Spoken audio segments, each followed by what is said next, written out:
আলতাফ হোসেন প্রতিষ্ঠিত জাতীয় সাংবাদিক সংস্থার সাংবাদিক সুরক্ষা আইন শীর্ষক আলোচনা সভার মাননীয় সভাপতি আসিয়া আক্তার, শ্রদ্ধেয় মহাসচিব আলমগীর গনি সাহেব, উনি অত্যন্ত সজ্জন ব্যক্তি, ভালো লোক। প্রথম কথা হয়ে আমি বুঝতে পেরেছি। সম্মানিত সাংবাদিক, জাতীয় সাংবাদিক সংস্থার সকল স্তরের প্রতিনিধিবৃন্দ, সাংবাদিকবৃন্দ, আসসালামু আলাইকুম।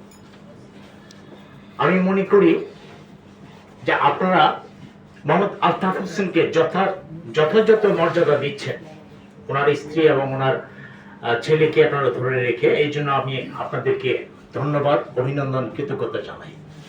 কারণ যিনি প্রতিষ্ঠাতা, তাকে যদি আপনারা ধরে না রাখেন তাহলে কিন্তু প্রতিষ্ঠাতা যে মর্যাদা সেটা পাবে না, সেটা আপনারা ধরে রেখেছেন, সেই জন্য আমি ধন্যবাদ, অভিনন্দন জানাই। আর এখানে আজকে যে সাংবাদিক সুরক্ষা আইন, আমি বলবো সাংবাদিকরা কি চায়, উনি স্বাধীনভাবে, মুক্তভাবে সত্য ঘটনা উনি জাতির কাছে উপস্থাপন করবে। সেই বাধাটা যাতে না আসে, সেই জন্যই তো সাংবাদিক এই আইনটা চাচ্ছে। কিন্তু আজকে দেখা যাচ্ছে সত্য ঘটনা লিখলেই মাদক ব্যবসায়ী বলেন, দুর্নীতিবাজ বলেন, ওরা আক্রমণ চালায় সাংবাদিকদের উপরে।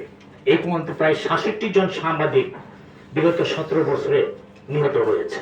বিশেষ করে সাগরণী হত্যাকাণ্ড আমাদের খুব পীড়া দেয় যে এতবার এই মামলা পিছিয়ে এলো, এখনো কিন্তু আমরা সেই রায়টা আমরা পাইনি। এটা খুবই দুঃখজনক। এই দেশে তো 1 সপ্তাহের মধ্যে আপনার মামলার রায় হয়েছে, তো এইটা কেন আপনার 12 বছর পার হয়ে যাবে? এটা খুবই দুঃখজনক। এটাকে আমরা ধরে নিতে পারি না যে সাংবাদিকদের উপর একটা অবহেলা। বর্তমান সরকারও প্রায় 1 বছর হয়ে গেছে, তারা তো ইচ্ছা করলে এই রায়টা কার্যকরী করতে পারত।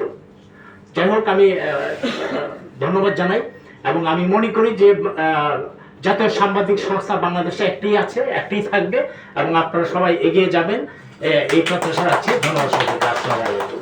আর আমার একজন খুব কাছের আত্মীয়, ওই 6 মাস আগে মারা গেছে।